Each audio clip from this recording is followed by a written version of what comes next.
Bonjour à tous les amoureux de Jésus-Christ, que Dieu vous bénisse infiniment, soyez les bienvenus, j'espère que vous passez une très bonne journée. Moi ça va très bien par la grâce de Dieu, que la joie de Dieu soit dans vos cœurs, soit l'objet de vos pensées. Je vous embrasse très fort, que Dieu vous bénisse au sein de vos familles, votre entourage, dans votre travail, soyez bénis, c'est l'apôtre Harmonie, vous nous trouverez sur Facebook en tapant apôtre Olivier Cambola officiel, toujours sur Facebook apôtre Harmonie, et pour avoir tous les vidéos que nous publions tous les jours, sur YouTube, donc c'est Centre de Gloire Emmanuel. Donc pour ceux qui ne sont pas encore abonnés, je vous invite à le faire et aussi à activer la cloche de notification. Cela vous permettra d'avoir en temps et en heure toutes les vidéos que nous publions. Que Dieu vous bénisse infiniment. Aujourd'hui, on va parler de l'impardonnable. Donc celui qui est impardonnable, hein, donc on a des preuves hein, dans la Bible, donc de quelques impardonnables qu'il y a eu. Et ça vous permettra de comprendre vraiment comment le pardon fonctionne. Donc on a déjà publié 2 vidéos sur le pardon, donc n'hésitez pas à aller voir aussi, comme ça vous permet d'avoir la série complète. Donc là on va pas s'arrêter là hein, sur cette série là, la série continue, donc je vous invite à regarder les vidéos précédentes et les vidéos à venir concernant le pardon. Donc, avant tout, je vais vous donner des versets, hein, donc à méditer là-dessus, vraiment très important, toujours comme je vous ai toujours dit, avec l'écoute du Saint-Esprit. Ça vous permet de comprendre réellement la pensée de Dieu, et ça vous permet de vous enrichir et de grandir aussi spirituellement. Donc, on a Actes 5, 1 à 11, Jean 16, 8, Hébreux 3, 7 à 8, Hébreux 3, 15, 1 Corinthiens 5, 1 à 5. Donc, je vais commencer avec Actes 5, versets 1 à 11. Donc c'est l'histoire de Saphira et d'Ananias. Donc c'est un couple, hein. C'est un couple qui a vendu une propriété. Je vais le lire et développer après. Mais un homme nommé Ananias, avec Saphira sa femme, vendit une propriété et retint une partie du prix, sa femme le sachant. Puis il apporta le reste et le déposa aux pieds des apôtres. Pierre lui dit, Ananias, pourquoi Satan a-t-il rempli ton cœur au point que tu montes au Saint-Esprit et que tu aies retenu une partie du prix du champ?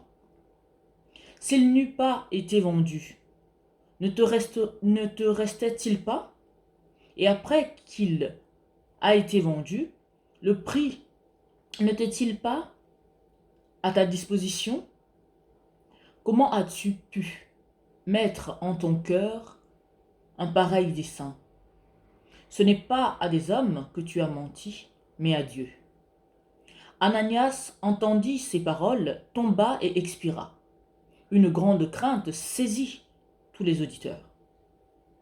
Les jeunes gens s'étant levés, l'enveloppèrent, l'emportèrent et l'ensevelirent. Environ 3 heures plus tard, sa femme entra sans savoir ce qui était arrivé. Pierre lui adressa la parole. Dis-moi, est-ce à un tel prix que vous avez vendu le champ? Oui, répondit-elle. C'est à ce prix-là. Alors Pierre lui dit, comment vous êtes-vous accordé pour tenter l'Esprit du Seigneur? Voici ceux qui ont enseveli ton mari sont à la porte, et ils t'emporteront. Au même instant, elle tomba aux pieds de l'apôtre et expira. Les jeunes gens étant entrés, la trouvèrent morte. Ils l'emportèrent et l'ensevelirent auprès de son mari. Une grande crainte s'empara de toute l'assemblée et de tous ceux qui apprirent ces choses. Là, je viens de vous lire l'histoire de Saphira et d'Ananias. C'est un couple, en fait, ils ont vendu leur maison. Donc jusqu'à là, tout va bien, donc il n'y a pas de problème. Et puis, ils ont gardé une partie de l'argent qu'ils ont vendu la maison. Et puis, quand ils se sont rendus auprès des apôtres pour faire l'offrande, ils ont prétendu qu'ils avaient vendu leur maison au prix qu'ils venaient de donner, hein, au prix que l'offrande qu'ils ont donné. Donc je vous explique. Donc c'est comme s'ils ont vendu une maison 250 000 euros Et puis eux, ils viennent avec 50 000 euros. Et ils, ils disent aux apôtres que, en fait, on a vendu la maison à 50 000 euros. Donc ils ont menti. Ils n'étaient pas obligés de mentir. Ils pouvaient dire que non, on a vendu la maison à 250 000 euros et on a décidé de donner l'offrande de 50 000 euros. Sachant qu'ils n'étaient pas obligés de donner l'offrande, tout comme ils n'étaient pas obligés, et ce n'était pas justifié, de mentir sur le prix global de la maison qu'ils ont vendue. Et comme on peut voir là, le Saint-Esprit n'était pas content. Et Ananias est mort, sa femme est venue, on lui repose la question, est-ce que vous avez vendu la maison à 50 000 euros? Elle répond, bien sûr, oui, c'est à ce prix-là qu'on a vendu. Donc elle a aussi menti. Parce qu'ils se sont mis d'accord, hein, la femme et l'homme, ils se sont mis d'accord pour mentir sur le prix. Et ils sont morts. Donc vous me direz que, ah mais c'est sévère. Ok, bon, ils ont menti sur le prix, mais bon, c'était pas une raison de les tuer. Le problème ici, c'est que quand le Saint-Esprit te convainc de quelque chose, et que toi tu refuses de faire cette chose-là, et tu confirmes que non seulement je refuse et je m'impose sur moi, ma volonté à moi, ma vérité à moi, alors là, ça devient dangereux. Et voilà, ça peut aller jusqu'à là. Ananias et Saphira sont morts parce qu'ils ont manqué du respect au Saint-Esprit. Ils lui ont résisté et tout, et ils ont insisté dans leurs mensonges. Là, par exemple, vous voyez des exemples d'un impardonnable. Parce que quand vous résistez au Saint-Esprit, vous lui manquez du respect, vous faites ce que vous voulez à l'encontre du Saint-Esprit, alors là, vous êtes impardonnable. Et là, on l'a vu, hein, là, on a vu la preuve avec Ananias et Saphira. Donc, vous avez un des impardonnables. Et vous avez aussi 1 Corinthiens 5, 1 à 5, que je vais vous lire.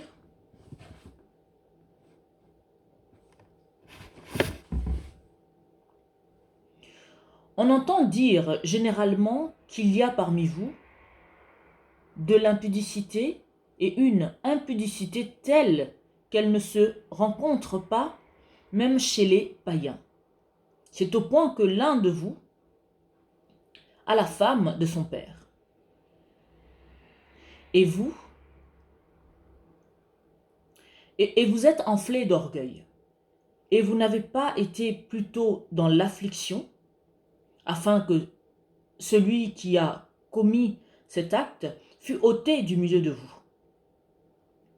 Pour moi, absent de corps, mais présent d'esprit, j'ai déjà jugé comme si j'étais présent celui qui a commis un tel acte.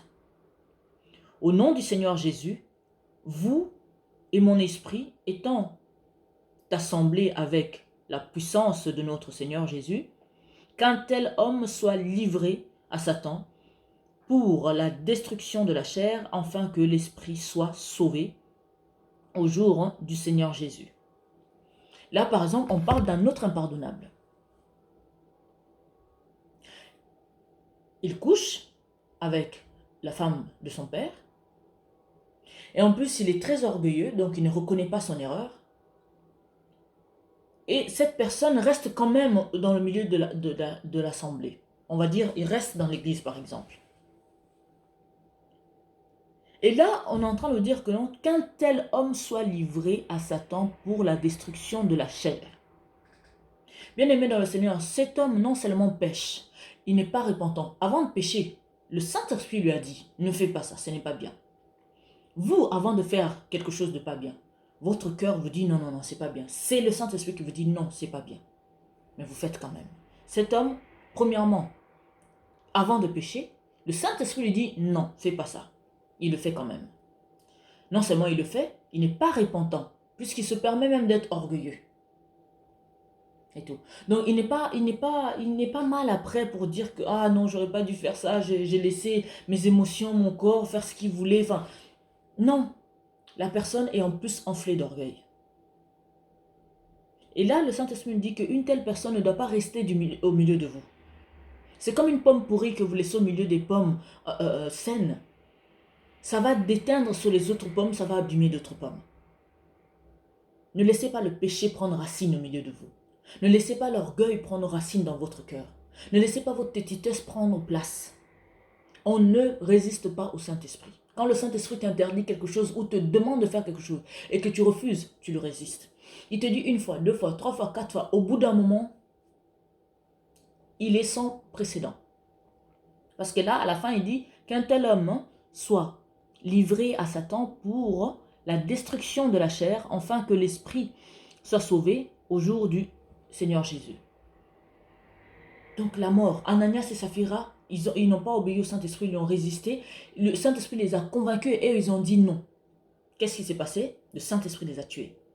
Vous voyez comment le Saint-Esprit peut être très en colère? Vous voyez comment Dieu peut être en colère? Parce qu'il est là en colère, mais on ne dit pas qu'il ne va pas agir. Ils n'ont pas voulu écouter le Seigneur, ils n'ont pas voulu faire la volonté de Dieu. Ils sont morts. Bien-aimés dans le Seigneur, réfléchissez. Ne soyez pas des impardonnables. Ceux qui entendent la voix du Saint-Esprit et qui refusent de faire sa volonté. Dieu te parle dans ton cœur, il te parle dans tes songes, il te parle dans les oreilles. Il te parle de toutes les manières possibles. Mais toi, tu résistes. Non, je ne veux pas. Je fais ce que je veux. Voilà les impardonnables, comment ils finissent. Réfléchissez à ça. C'était l'apôtre Harmonie. Soyez des personnes qui écoutent, qui obéissent au Saint-Esprit. Ne soyez pas des impardonnables. Je vous aime très fort. Que Dieu vous bénisse infiniment. Soyez remplis de joie. Que la paix soit avec vous. Ciao.